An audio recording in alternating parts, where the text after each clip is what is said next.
नमस्कार दोस्तों। कोलकाता के खिलाफ शुभमन गिल और साई सुदर्शन का आया जबरदस्त तूफान। दोनों बल्लेबाजों ने कोलकाता के गेंदबाजों की उड़ा डाली धज्जियां। किस बल्लेबाज ने ठोका सबसे तूफानी अर्धशतक? गुजरात की टीम ने कोलकाता के सामने कितने रनों का रखा लक्ष्य? शुभमन गिल और साई सुदर्शन के तूफानी बल्लेबाजी के साथ इस मुकाबले की पूरी हाईलाइट हम आपको दिखाने वाले हैं। लेकिन उससे पहले आपको क्या लगता है, शुभमन गिल और साई सुदर्शन में कौन है बेहतर बल्लेबाज? आप खुद नीचे कमेंट करके बताइए। दोस्तों, कोलकाता के ईडन गार्डन मैदान पर गुजरात और कोलकाता के बीच कांटे की टक्कर देखने को मिला।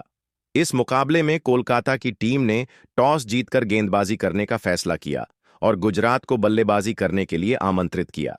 गुजरात की तरफ से पारी की शुरुआत करने के लिए उनके दोनों सलामी बल्लेबाज साई सुदर्शन और शुभमन गिल की जोड़ी मैदान पर उतरी।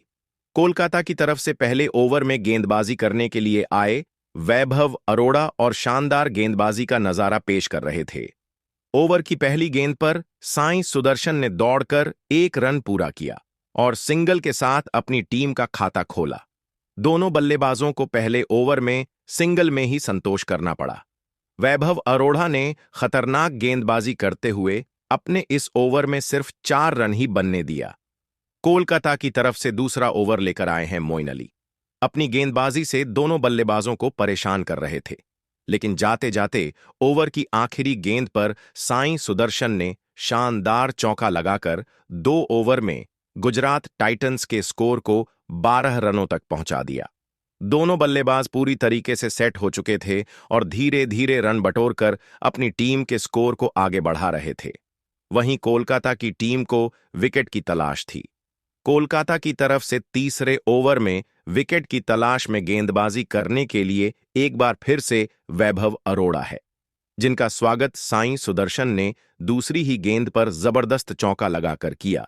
लेकिन तीसरी और चौथी गेंद पर दोनों बल्लेबाजों को सिंगल ही मिल पाया। इसके बाद ओवर की 5वीं गेंद पर साई सुदर्शन ने जबरदस्त चौका लगाते हुए गुजरात टाइटंस के स्कोर को रॉकेट की रफ्तार से आगे बढ़ाया। दोनों बल्लेबाजों ने मिलकर वैभव अरोड़ा के इस ओवर से 12 रन जोड़ दिए। 3 ओवर की समाप्ति के बाद गुजरात टाइटंस का स्कोर बिना किसी विकेट के नुकसान पर 24 रनों तक पहुंच गया और पावर प्ले की समाप्ति के बाद गुजरात टाइटंस का स्कोर बिना किसी विकेट के नुकसान पर 45 रनों तक पहुंच गया। गुजरात के दोनों बल्लेबाजों का बल्ला जमकर दहाड़ रहा था। वहीं कोलकाता को विकेट की तलाश थी। पावर प्ले के बाद कोलकाता के कप्तान अजिंक्य रहने ने रणनीति बनाई और गेंदबाजी करने के लिए एक बार फिर से मोइन अली को भेजा, लेकिन शुभमन गिल ने इस बार उनकी धज्जियां उड़ाकर रख दिया। 7वें ओवर की पहली गेंद पर शुभमन गिल ने एक गगनचुंबी छक्का लगाते हुए गुजरात टाइटंस के स्कोर को रॉकेट की रफ्तार से आगे बढ़ाया। अगली गेंद को उन्होंने चौके में तब्दील कर दिया। इसके बाद भी गिल का बल्ला रुकने का नाम नहीं लिया और तीसरी गेंद पर जबरदस्त चौका लगाते हुए मोइन अली को घुटने टेकने के लिए मजबूर कर दिया। मोइन अली का यह ओवर कोलकाता के लिए काफी महंगा साबित हुआ। मोइन अली ने अपने इस ओवर से 17 रन खर्च कर दिए। इस तरीके से 7 ओवर की समाप्ति के बाद दोनों बल्लेबाजों ने मिलकर गुजरात के स्कोर को 60 रनों के आंकड़े के पार पहुंचा दिया। 8वें ओवर में भी कोलकाता की गेंदबाजी में जबरदस्त बदलाव देखने को मिला और इस बार गेंदबाजी करने के लिए सुनील नारायण आए।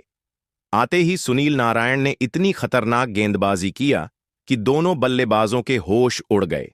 सुनील नारायण ने खतरनाक गेंदबाजी करते हुए 8वें ओवर में सिर्फ 6 रन ही बनने दिया, लेकिन सुनील नारायण भी विकेट निकालने में फैल रहे। इस तरीके से 8 ओवर की समाप्ति के बाद गुजरात का स्कोर 68 रनों के पार पहुंच गया।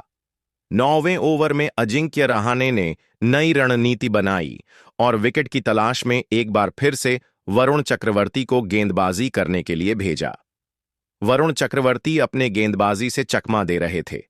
तभी तीसरी गेंद पर शुभमन गिल ने शानदार चौका लगाकर कोलकाता के रणनीतियों पर पानी फेर दिया। 5वीं गेंद पर सुदर्शन ने भी जबरदस्त चौका लगाकर गुजरात के स्कोर को रॉकेट की रफ्तार से आगे बढ़ाया। दोनों बल्लेबाजों ने मिलकर 9वें ओवर से दोनों बल्लेबाजों ने 11 रन जोड़ते हुए गुजरात के स्कोर को 79 रनों तक पहुंचा दिया। कोलकाता की तरफ से 10वें ओवर में गेंदबाजी करने के लिए आए सुनील नारायण की पहली गेंद पर शुभमन गिल ने चौका लगाया। इसके बाद दोनों बल्लेबाजों ने सिंगल और डबल लेकर 10वें ओवर से 10 रन जोड़कर गुजरात टाइटंस के स्कोर को 19 रनों तक पहुंचा दिया। इसी के साथ शुभमन गिल भी अपने अर्धशतक के बेहद नजदीक पहुंच गए थे। इसके बाद 11वें ओवर में विकेट की तलाश में गेंदबाजी करने के लिए आए हर्षित राणा। जिस तरीके से गुजरात के दोनों बल्लेबाज ताबड़तोड़ अंदाज में बल्लेबाजी कर रहे थे, इसका दबाव हर्षित राणा के चेहरे पर साफ झलक रहा था। हर्षित राणा के ओवर की पहली गेंद पर साइन सुदर्शन ने चौका झड़कर उनके हौसले पस्त कर दिए। इसके बाद हर्षित राणा शानदार गेंदबाजी का नजारा दिखाया। चौथी गेंद पर सिंगल लेकर शुभमन गिल ने मात्र 34 गेंद में अपना अर्धशतक पूरा कर लिया। लेकिन जाते जाते ओवर की आखिरी गेंद पर साई सुदर्शन ने सनसनाता हुआ छक्का लगाकर गुजरात टाइटंस के स्कोर को 100 रनों के पार पहुंचा दिया। इसी के साथ साई सुदर्शन ने भी 33 गेंद में अपना तूफानी अर्धशतक ठोक दिया।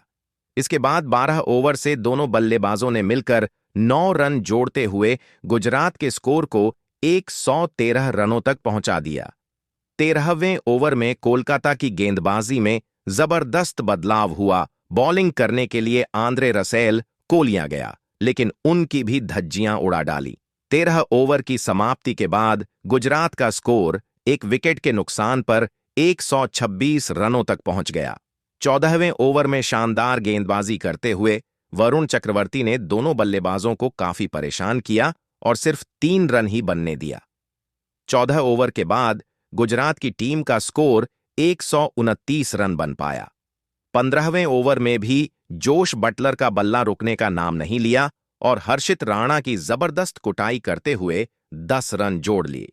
सुनामी ओवर में विकेट की तलाश में गेंदबाजी करने के लिए आए हर्षित राणा का स्वागत शुभमन गिल ने चौथी गेंद पर चौका लगाकर किया। इसके बाद 5वीं गेंद को भी चौके में तब्दील कर गुजरात के स्कोर को 150 रनों के पार पहुंचा दिया।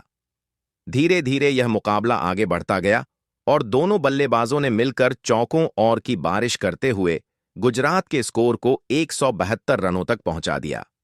तभी 18वें ओवर में वैभव अरोड़ा ने शुभमन गिल को अपने जाल में फंसाया। शुभमन गिल 55 गेंद पर 90 रनों की तूफानी पारी खेलकर वापस लौट गए और वह अपना शतक पूरा करने से चूक गए। अपनी इस पारी के दौरान शुभमन गिल ने 10 चौके और 3 गगनचुंबी छक्के लगाए और टीम की स्कोर को 180 रन के पार पहुंचा दिया। कोलकाता की तरफ से 20वां ओवर लेकर आए वैभव अरोड़ा की पहली गेंद पर शाहरुख खान ने सिंगल लेकर स्ट्राइक जोस बटलर को दे दिया। दूसरी गेंद पर जोस बटलर ने सनसनाता हुआ चौका लगाकर अपनी टीम के स्कोर को तेजी से आगे बढ़ाया। अगली गेंद को भी उन्होंने चौके में तब्दील कर दिया। इसके बाद ओवर की चौथी गेंद पर जोस बटलर को सिंगल ही मिल पाया। ओवर की 5वीं गेंद पर शाहरुख खान ने गगनचुंबी छक्का लगाते हुए गुजरात के स्कोर को 200 रनों के काफी करीब पहुंचा दिया। 20वें ओवर की आखिरी गेंद पर शाहरुख खान बाउंड्री लगाने में नाकाम रहे और 2 रन बटोरकर निर्धारित 20 ओवरों में गुजरात के स्कोर को 198 रनों तक पहुंचा दिया। इस तरीके से वैभव अरोड़ा ने अपनी दमदार गेंदबाजी से गुजरात को 198 के स्कोर पर रोक दिया। लेकिन दोस्तों, अब आपको क्या लगता है, इस बार आईपीएल की ट्रॉफी कौन सी टीम जीतेगी? आप खुद नीचे कमेंट करके बताइए और ऐसे ही नई नई वीडियो के लिए हमारे चैनल को जरूर सब्सक्राइब करिए। धन्यवाद।